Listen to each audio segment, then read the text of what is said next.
ഇതിപ്പോ കല്യാണ മാർക്കറ്റിലെ ഏറ്റവും ഡിമാൻഡുള്ള ചെറുക്കനായിരുന്നു നമ്മുടെ സുമേഷ്.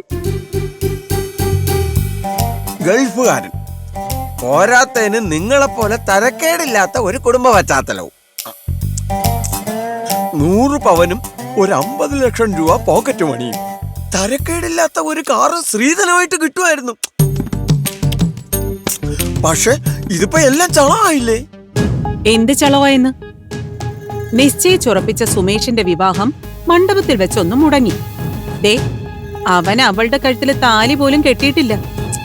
എന്റെ പൊന്നി ചേച്ചി, മണ്ഡപത്തിൽ വെച്ച് മുടങ്ങിയാലും താലി കെട്ടുന്നതിന് മുമ്പ് മുടങ്ങിയാലും കെട്ടി 2 മാസം കൂടെ പൊറപ്പിച്ചിട്ട് കഴിഞ്ഞാലും പിന്നെ നടക്കുന്ന 2ാം കെട്ട് തന്നെയാ.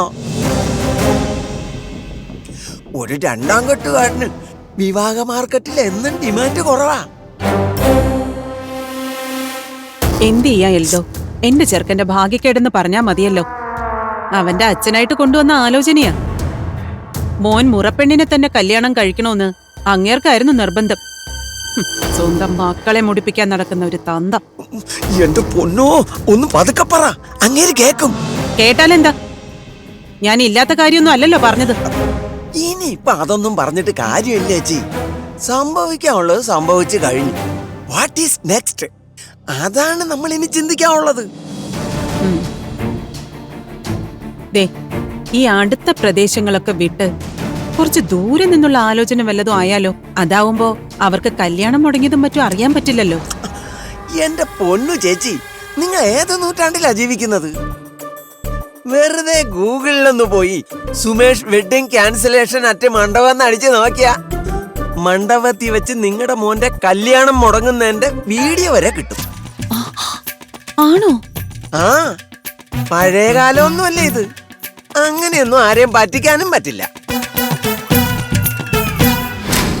എൽദോ നേരത്തെ പറഞ്ഞതുപോലെ 100 പവനും 50 ലക്ഷവും ഒരു കാറും കിട്ടുന്ന ഏർപ്പാടുണ്ടല്ലോ. അതുപോലെ സാമ്പത്തികമുള്ള ഒരു പെണ്ണിനെ എന്റെ സുമേഷിന് സെറ്റാക്കി തന്ന എൽദോക്ക് ഞാൻ 2 ലക്ഷം രൂപ കമ്മീഷനായി തരും. അതെയോ? പക്ഷെ അതുപോലൊരു പെണ്ണിന് ഈ 2ാം കെട്ടുകാരന് വേണ്ടി ഞാൻ എവിടെ നോപ്പിക്കും ചേച്ചി? അതൊക്കെ എൽദോ വിചാരിച്ച നടക്കും.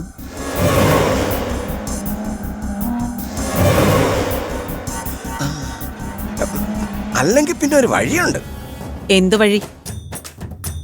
നിങ്ങളുടെ മോനെ പോലെ തട്ടുകേട് പറ്റി കെട്ട് നടക്കാതെ വീട്ടിലിരിക്കുന്ന നല്ല കാശുകാരി പെമ്പിള്ളയുടെ ആലോചന വല്ലതും വന്നാ അതിനെ നമുക്ക് ചേരുംപടി ചേർക്കാം.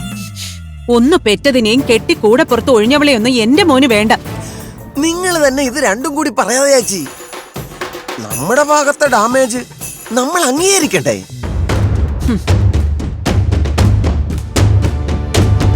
ഇതെന്റെ ഒരു വാശിയായല്ലോ. ആ അമൃതയുടെ കല്യാണം നടക്കുന്നതിന് മുൻപ് എന്റെ ചെറുക്കന്റെ കെട്ട് നടക്കണം. അതും കണ്ട ആപ്പ ഊപ്പയായിട്ടൊന്നും അല്ല, ഏതെങ്കിലും പണക്കാരി പെണ്ണുമായിട്ട് തന്നെ. ഞാനൊന്ന് ശ്രമിച്ചു നോക്കട്ടെ. എന്തായാലും ചേച്ചി ക്ഷമയോടെ കാത്തിരിക്കും.